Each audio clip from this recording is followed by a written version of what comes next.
Hello, everybody. I'm really bad at games, so let's cry about it, and I'm back to play some more White Knight. There's a newspaper. Comes darkness, October 29th, 1938.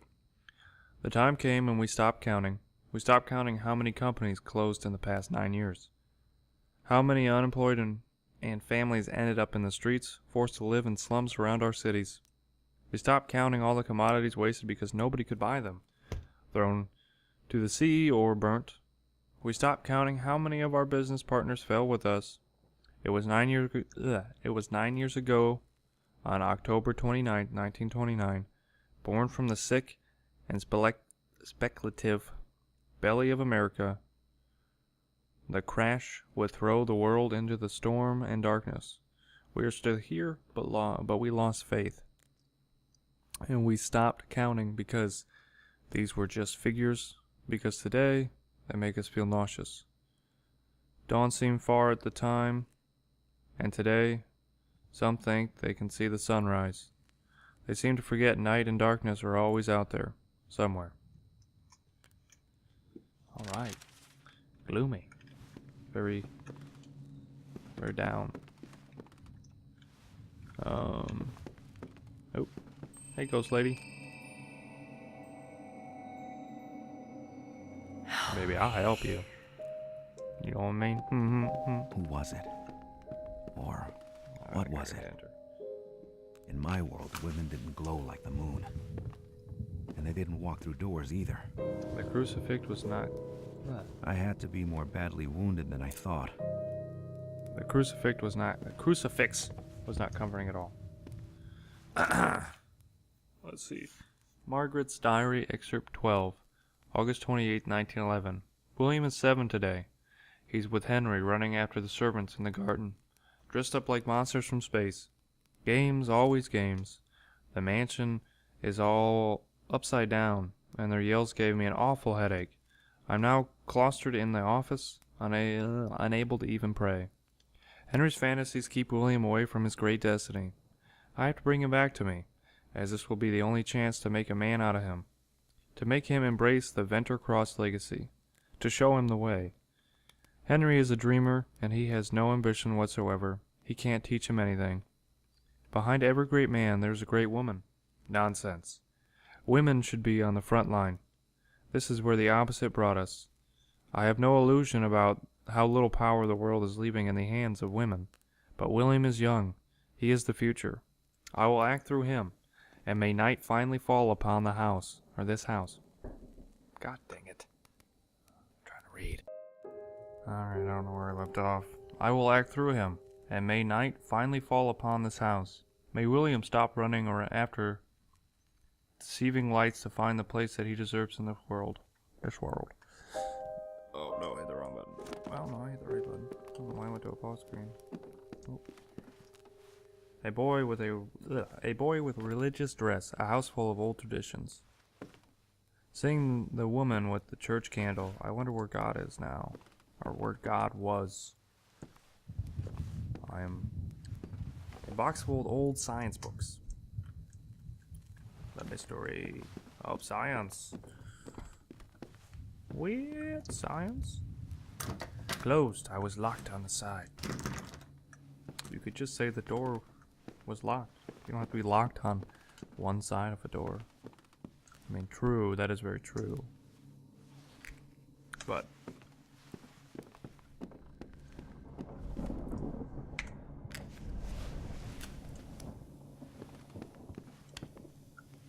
oh, lights turned on.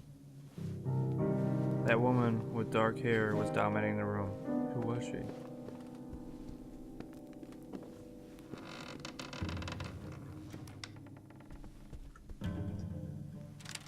Note to self, Mother Shadows.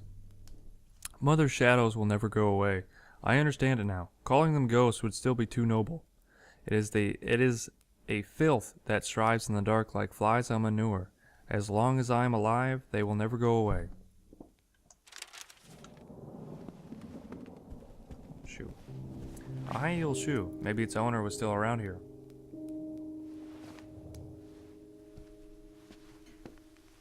Margaret Vesper, the Eventer Cross, a woman as noble as gold. In the eyes of the old man, you could see the wisdom and sadness. Who could hang the picture of a headless woman on the wall? These people. These freaking people, man. Oh, it's getting spooky. It's getting spooky in here. Margaret's Diary, excerpt 19. I can't talk today. And this is good old Boston, the home of the bean and the cod, where the Lowells talk only to kobolds, and the kobolds talk only to God. A Boston Toast by John Collins Boisidy. Boston Brahmins Anthem. Let's see. Oh, what was that? Oh, girl. Oh. Oh!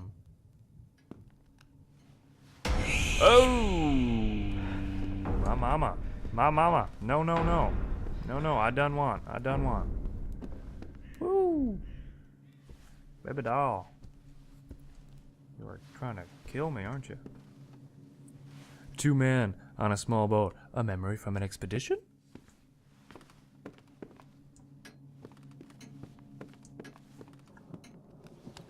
There we go. Lights. Camera. Action.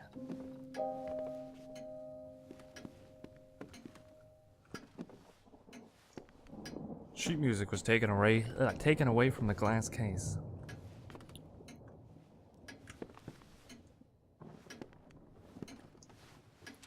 Note to self, armchairs. I am so tired. Father ordered several leather club chairs from a Quincy craftsman. They are perfect. It is one of the few places where I can rest and think. Margaret wouldn't touch them, and I have no idea why. Maybe because they are marked with a sun, which made her blind. I don't know. I'm just happy they are here. Thank you, Father.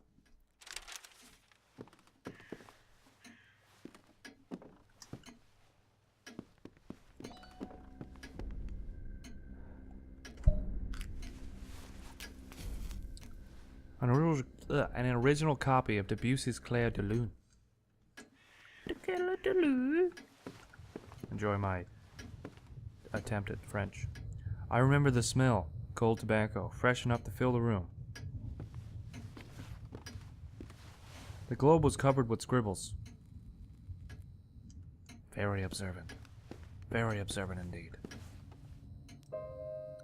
I could look around. No, it's still free to act, okay.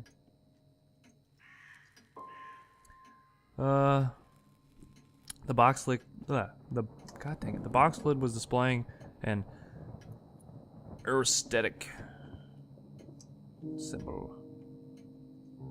Brett. That book says Brett. Alright, so I need a key.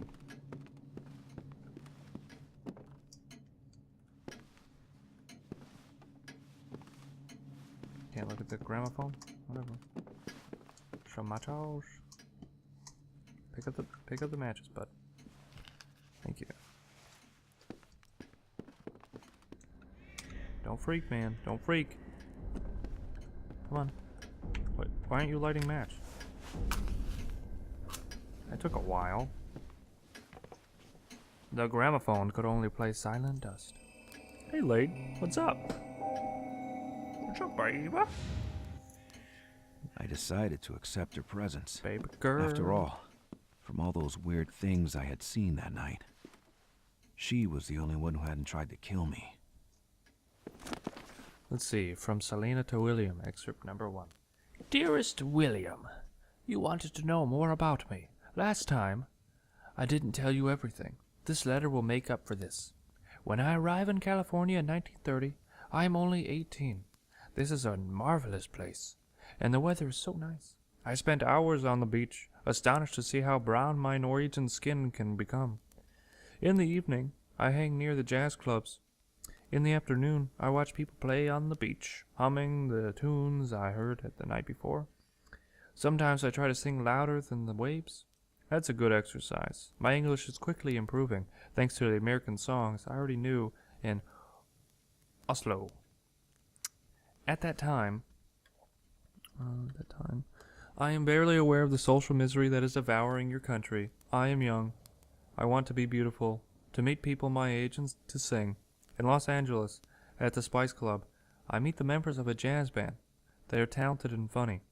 We played all night. I forgot about the hour and about my parents. They even called the police. At the end of the night, the musicians tell me they are looking for a singer and that they want me. I can hardly believe it. Have you ever felt that you can finally belong somewhere? It feels fantastic. The emotion I put in that. That goddamn. Oh my god, lady.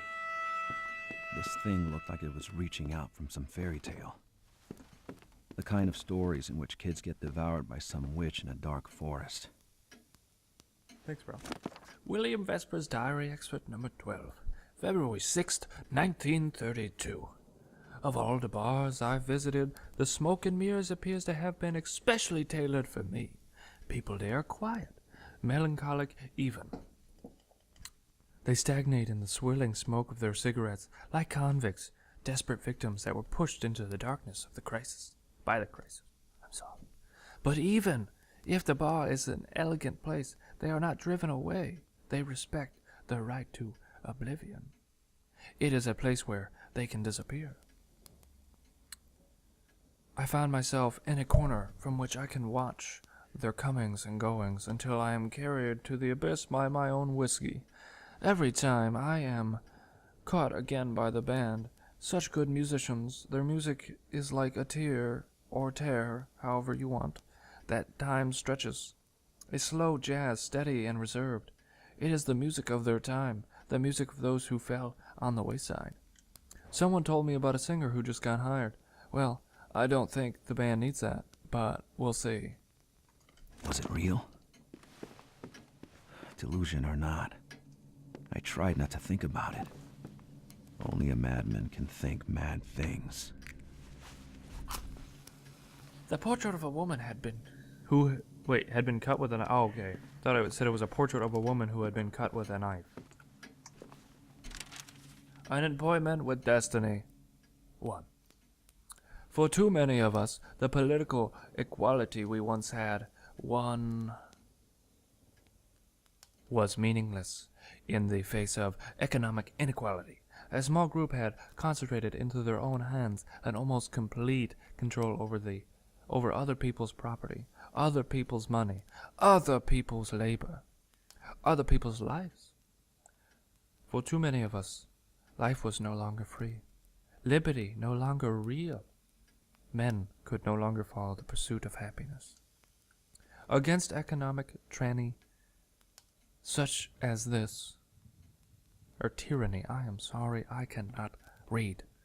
Against economic tyranny such as this, the American citizen could appeal only to the organized power of government. The collapse of 1929 showed us the despotism for what it was. The election of 1932 was the people's mandate to end it. Under that mandate, it is being ended. Franklin Delano Roosevelt, June 27th, 1936. Thank you. Thank you, Roosevelt. You are Papa. You are my Papa. Ooh, camera. Alright, camera. Summer 1912, my only family. After father's death, their voices, their footsteps, their lives. I miss them all.